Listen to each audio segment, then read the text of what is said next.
Hello दोस्तों, स्वागत है आपका मेरे इस चैनल पर। दोस्तों, आप सब ने पुष्पा मूवी तो ज़रूर देखा है। रिसेंटली पुष्पा पार्ट 2 भी आ रहा है। सब बहुत एक्साइटेड है कि पुष्पा पार्ट 2 देखने के लिए। क्या आप जानते हैं, रियलिटी में पुष्पा जैसा शख्स इंडिया में कभी हुआ करता था। आज हम बात करने वाले हैं एक ऐसे नाम की जिसे इंडिया के इतिहास में सबसे ख़तरनाक और मोस्ट वांटेड क्रिमिनल्स के रूप में जाना जाता है।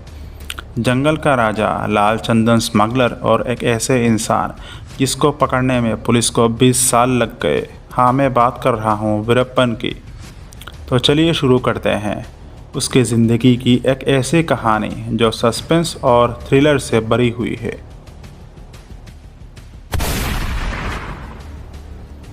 वीरप्पन का असली नाम था कोशी मुनिस्वामी वीरप्पन और वो 18 जनवरी 1952 को तमिलनाडु के गोपीनाथम गांव में पैदा हुआ। एक गरीब किसान परिवार में पैदा होने के बाद वीरप्पन का बचपन जंगल और शिकार करते हुए भी था। जंगल के रास्ते और वहाँ के हर कोने कोने से वो बहुत अच्छी तरह से वाकिफ़ था।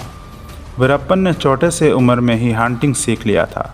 सिर्फ 15 साल की उम्र में उसने अपने पहले हाथी का शिकार किया और वहाँ से उसका इलीगल हंटिंग और स्मगलिंग का सफ़र शुरू हो गया।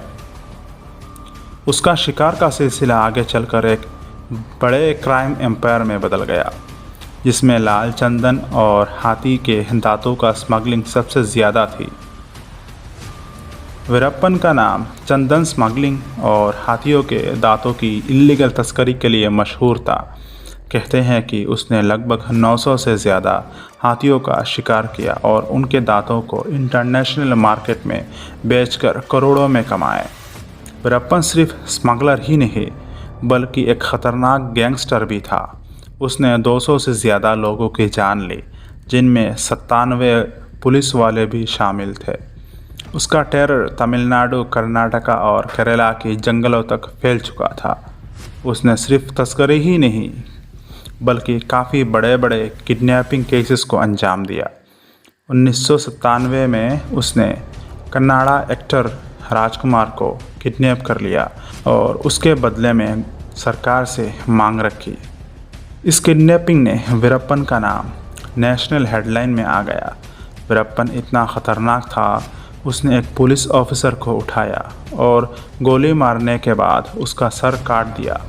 इस ऑफिसर के ऊपर वीरप्पन इतना नाराज़ था कि सर काटने के बाद उससे अपनी साथियों के साथ फुटबॉल खेला करता था।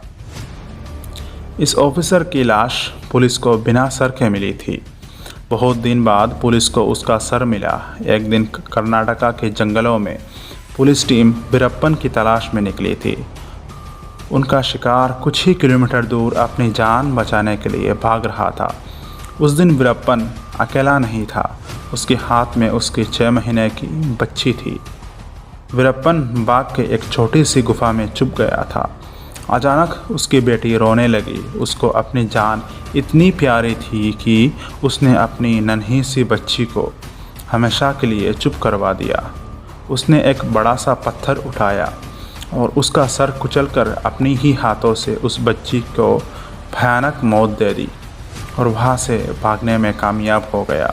पुलिस और स्पेशल फोर्सेस ने वीरप्पन को पकड़ने के लिए कई ऑपरेशन चलाए, पर जंगल के नॉलेज के कारण वीरप्पन हमेशा बच निकलता था। लेकिन 18 अक्टूबर 2004 को तमिलनाडु स्पेशल टास्क फोर्स ने एक मास्टर प्लान बनाया जिसका नाम था ऑपरेशन कोकॉन।